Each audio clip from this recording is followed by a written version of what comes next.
Hello friend, welcome to our YouTube channel study with Saudagar. आज के इस वीडियो में हम लोग श्रुति समभिन्नार्थक शब्द को देखेंगे, जानेंगे कि आखिर ये श्रुति समभिन्नार्थक शब्द क्या है और इसमें किस तरीका से उसका अर्थ होता है। तो चलिए आज के इस वीडियो को शुरू करते हैं। सबसे पहले हम लोग जान लेते हैं कि श्रुति समभिन्नार्थक होता क्या है। कहता है कि सामान्यतः सुनने में एक समान, मतलब सुनिएगा तो एक जैसा ही लगेगा, लेकिन यानी किंतु अर्थ में भिन्नता वाले शब्द को क्या कहेंगे? श्रुति समभिन्नार्थक शब्द कहेंगे। यानी जब उसको सुनेंगे तो एक समान लगेगा, लेकिन उसका अर्थ अलग अलग होगा, तो उसी को हम लोग कहते हैं श्रुति समभिन्नार्थक। तो इसका कुछ एग्जाम्पल है, इसको हम लोग समझते हैं। जैसे अंगना आप ऐसे लिखिएगा ऊपर चंद बिंदु देकर, तो इसका मतलब आंगन होता है, लेकिन अंगना मतलब इस तरह लिखिएगा तो इसका मतलब होगा स्त्री। अंस्वर गौ न आकर लिखिएगा तो क्या होगा? स्त्री। यही है श्रुति समभिन्नार्थक। अंगना कोई बोल देता है तो आप या तो ये समझिएगा तो इसका मतलब ये आंगन हुआ, अगर ये समझते हैं तब स्त्री। दोनों का अलग अलग अर्थ होता है।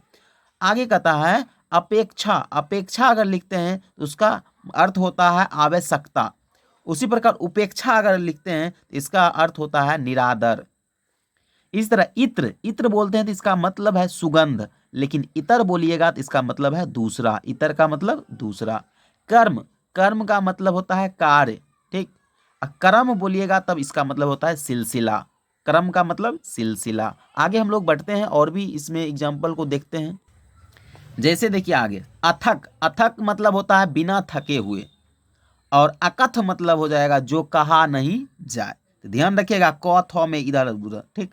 अरि, अरि का अर्थ होता है शत्रु, और हर्षिकार अरि का मतलब शत्रु, लेकिन और दीर्घिकार कहेगा तब इसका मतलब होता है संबोधन।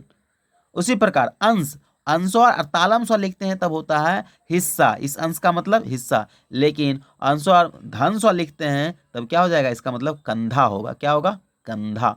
उसी प्रकार कल और कल लिखते हैं तो इसका मतलब चैन हुआ।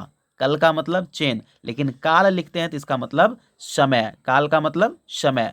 कुल, कुल का मतलब वंश या सब। कुल का मतलब वंश या सब, लेकिन कौद्रुगु का लौ दिए तो कुल का मतलब किनारा हो जाएगा। कौद्रुगु का लौ मतलब क्या हो जाएगा? किनारा। उसी तरह कोस, कोकार तालम स्व अगर देते हैं तो इसका मतलब एक शब्द संग्रह है, लेकिन कोकार मूर्धन्य स्व देते हैं तो इसका मतलब खजाना होता है, यानी कोस इसका मतलब खजाना। उसी तरह छात्र, छात्र देखिए अक्षों आकर त्रों दीजिएगा तो इसका मतलब क्षत्रिय संबंधी है, लेकिन जिस तरह अपना सब लिखते हैं विद्यार्थी के लिए तो उस तरह छाकर त्रों छात्र मीन्स विद्यार्थी होता है। आगे हम लोग बढ़ते हैं। कहता अवधि, अवधि अगर इस तरह लिखते हैं ओ ध्वार शिकार तो इसका मतलब होता है कालांतर। क्या होता है? कालांतर। लेकिन अवधि अगर इस तरह लिखते हैं तो अवध क्षेत्र की भाषा है ये अवधि, इसका मतलब जो अवध क्षेत्र है वहाँ की ये अवधि भाषा है। उसी तरह अवलंब लिखते हैं तो इसका मतलब सहारा हुआ। अवलंब का मतलब सहारा, लेकिन अविलंब का मतलब शीघ्र होता है। अविलंब का मतलब शीघ्र। गण, गौन और गण लिखिएगा तो इसका मतलब समूह होता है। गण का मतलब समूह, लेकिन गो आधा नौ और लिखिएगा तो इसका मतलब होता है गिनने योग। गण्य इसका मतलब गिनने योग। देख रहे हैं, मतलब सुनने में लगता है सेम, लेकिन अर्थ दोनों का अलग अलग। चीर, चीर बोलते हैं तो आप सुनिएगा तो चौहर्षी का अगर रॉ बोल रहे हैं तो इसका मतलब निरंतर बना हुआ, और चौधरी का रॉ बोलिएगा तो इसका मतलब वस्त्र होता है। यानी इस चीर का मतलब निरंतर बना हुआ और इस चीर का मतलब वस्त्र। आगे और बढ़ते हैं। चूर, देखिए चौद्रुगुकार ये रो है तो इसका मतलब चूर्ण हुआ, लेकिन चौद्रुगुकार बड़ी रो होगा तो इसका मतलब चोटी होगा। क्या होगा? चोटी। उसी प्रकार तौर और हर्षिकार तरी, तरी मिस होता है नाव, लेकिन तौर और दीर्घिकार बोलिएगा तो तरी, तरी मिस होता है गीलापन। क्या होगा? गीलापन। उसी प्रकार तर्क, तर्क अगर बोलते हैं तो इसका मतलब बहस। तर्क मतलब बहस, लेकिन तक्र बोलिएगा तो इसका मतलब मट्ठा होता है, ठीक। आगे दाई, दाई मतलब देने वाला या जवाब दे, ठीक। लेकिन दाई बोलिएगा दीर्घिकार वाला तब इसका मतलब दासी होता है। इस दाई का मतलब दासी। आप लोग ध्यान से इसको देखिए, क्योंकि यहाँ पर अगर बोलते हैं तो इससे नहीं पता चलता, लेकिन जब आप देख रहे हैं और इसको लिखिएगा तब पता चलता है कि इसका अर्थ ये होगा, ठीक। इसलिए आप लोग इसको ध्यान से देखिए। छत्र, देखिए अगर अक्षों अतरा लिख दीजिएगा तो इसका मतलब क्षत्रिय हुआ, लेकिन छो अतरा दे दिया तो इसका मतलब छाता हो गया। इस छत्र का मतलब छाता। फिर कहता है कटीली, इस कटीली का मतलब होता है कांटेदार। कटीली का मतलब कांटेदार, लेकिन डायरेक्ट कटीली बोलिएगा इसका मतलब तीक्ष्ण होता है। क्या होता है? तीक्ष्ण।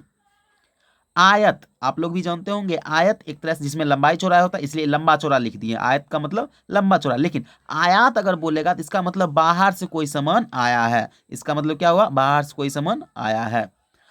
आगे कहता है धूरा। देखिए हम लोग बोल देते हैं गांव की भाषा में कि धूरा, लेकिन धूरा का मतलब यहाँ अक्ष होता है। क्या होता है? अक्ष। धूर बोलिएगा तब इसका मतलब धूल होता है। धूर का मतलब धूल, ठीक। लेकिन धूरा बोलेंगे तब इसका मतलब अक्ष हो जाएगा। नेक्स्ट हम लोग देखेंगे, कहता है दिन। दिन देखिए हर्षिकार लिखिएगा तो इसका मतलब दिवस हुआ, लेकिन द्वादीर्घी का न लिखिएगा, दिन, दिन मीन्स गरीब होता है, ठीक। द्वीप, द्वीप में हर्षिकार अगर देते हैं तो हाथी हुआ। द्वीप में हर्षिकार देते हैं तो क्या होगा? हाथी। लेकिन द्वीप में जैसे आप लोग लिखते हैं दीर्घिकार देकर, तब इसका मतलब टापू होता है। आगे है देव। देव मीन्स तो देवता, लेकिन दैव होगा तो इसका मतलब भाग। दैकार हुआ, दैव मीन्स भाग हो जाएगा। आगे है नारी। नारी में दीर्घिकार अगर दीजिएगा, वो में ये छोटी रॉ में, तो इसका मतलब स्त्री होगा। लेकिन नारी में बड़ी रॉ दीर्घिकार दीजिए, इसका मतलब नब्ज होगा, जिसको आप लोग नस बोलते हैं वो, ठीक। आगे नाई। नाई में देखिए यहाँ ध्यान से देखिए, दीर्घिकार में यहाँ पर बिंदा है, इसका मतलब तरह या समान होता है, तरह या समान। लेकिन नाई जो हम लोग जब जहाँ पर बाल कटाते हैं वहाँ उसको नाई बोलते हैं, तो इसका मतलब हजाम होता है। इस तरह नाई लिखते हैं यहाँ पर, ठीक। दिवा। दिवा में हर्षिकार अगर होगा तो इसका मतलब दिन होता है, लेकिन दिवा में दीर्घिकार होगा या इसी को दिया लोग बोलते हैं, तो इसका मतलब दीपक होगा। क्या होगा? दीपक। तरनी। देखिए तरनी में यहाँ पर हर्षिकार अगर रहेगा, बड़ी नौ में हर्षिकार, इसका मतलब सूर्य होगा। क्या होगा? सूर्य। लेकिन तरनी में दीर्घिकार नॉम रहेगा तो इसका मतलब नाव। लेकिन इसी से रिलेटेड तरुणी भी है, इसलिए हमने यहाँ पर तरुणी को भी लिख दिया। तरुणी का मतलब होता है युवती। क्या होता है? युवती। उसी तरह है, थोड़ा सा और एक दो क्वेश्चन है उसको भी देख लीजिए। कृति। देखिए कृति का मतलब इस तरह अगर लिखते हैं तो इसका मतलब होता है रचना। क्या होगा? रचना। लेकिन कृति में दीर्घिकार अगर देते हैं तो इसका मतलब निपुण। क्या हुआ? निपुण। लेकिन मेन रूप से जो कृति लिखते हैं, कीर्ति, कीर्ति बोलेंगे तब इसका मतलब यश। कीर्ति मतलब यश।